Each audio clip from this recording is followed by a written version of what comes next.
All right, today we're jumping into a fantastic book, Morgan Housel's The Psychology of Money. And we're going to unpack this really powerful, kind of surprising idea. When it comes to your finances, how you act matters way more than how smart you are. And to really get this, let's start with a bit of a puzzle. Okay, so on one side, you've got this brilliant tech executive, a certified genius, so rich he would literally throw gold coins into the ocean just for kicks. And on the other side, a humble janitor. Now, guess who ended up broke and who ended up a multimillionaire? The answer is not what you'd expect. So let's look at that janitor. His name was Ronald Reed. He spent his entire life working as a janitor and a gas station attendant in rural Vermont. Lived a really simple life. Same two-bedroom house for decades. His main hobby was chopping firewood. And all that time, he was just quietly saving whatever little money he could and putting it into solid blue chip stocks. And get this, when Ronald Reed passed away, this guy that everyone just knew was the frugal janitor, he left behind a fortune of over $8 million. And most of it, he gave away to his local hospital and library. Just incredible. So, right? How is that even possible? How does a guy with no formal financial training become a multimillionaire while a certified business genius ends up with absolutely nothing? Well, the answer is the key to this whole thing. See, the answer has nothing to do with spreadsheets or complex formulas or fancy degrees. It's all about behavior. Your financial success is really forged in that messy, emotional, psychological relationship you have with money. It's not about your IQ at all. Morgan Housel puts it perfectly.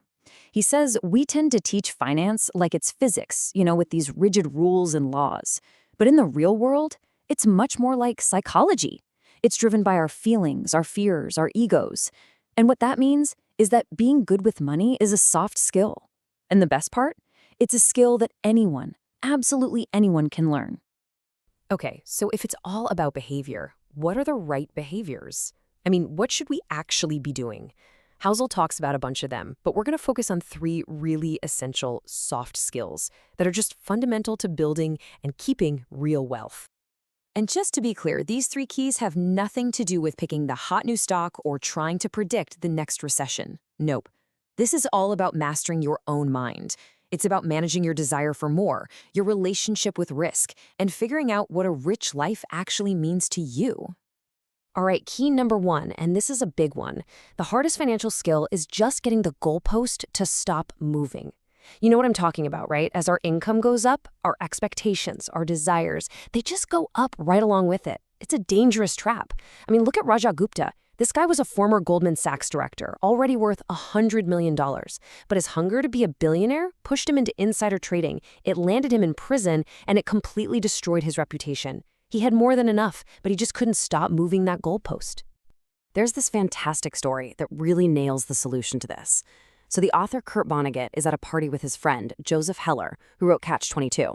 And Vonnegut points out that their billionaire host made more money in a single day than Heller ever made from his masterpiece novel. And Heller's response? It's just perfect. He says, "Yes, but I have something he will never have. Enough."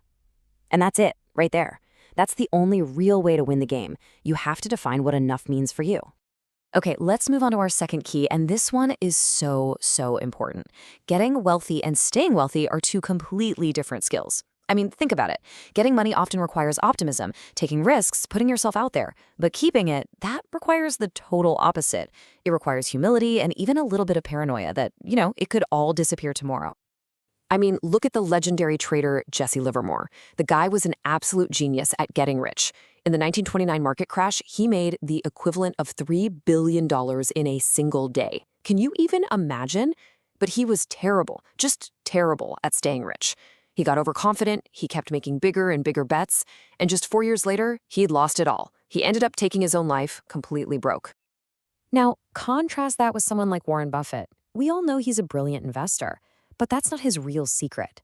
His real secret is that he's been a brilliant investor for 3/4 of a century. Think about this. Over 99% of his net worth was earned after his 50th birthday. Let that sink in. He simply survived. He never got wiped out by a single bad bet, and that gave the magic of compounding decades and decades to work. And all of this brings us to our third and honestly, maybe the most important key of all. Why even bother building wealth in the first place? It's not really for the fancy cars or the bigger house, is it? The real true value of money, the highest dividend it pays, is control over your time. It's the freedom to live your life on your own terms. And this isn't just some fluffy, feel-good idea. There's real data on this.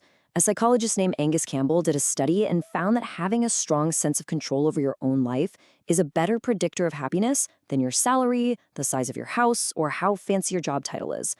That simple ability to wake up in the morning and say, I can do whatever I want today, well, that's the greatest thing money can ever buy you. Okay, so what's the big takeaway? How do we take all these lessons and actually apply them to our own lives, starting right now?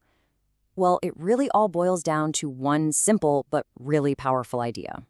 You have to be so careful about taking your financial cues from other people, because chances are they're playing a totally different game than you are, right?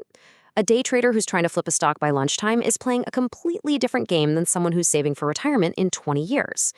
The move that's brilliant for one is just insane for the other. If you take your cues from people with different goals, you are setting yourself up for failure. And so that really leaves us with the single most important financial question you can ever ask yourself. What game am I playing? Before you do anything with your money, ask, what's my time horizon? What are my real goals? What's my definition of enough?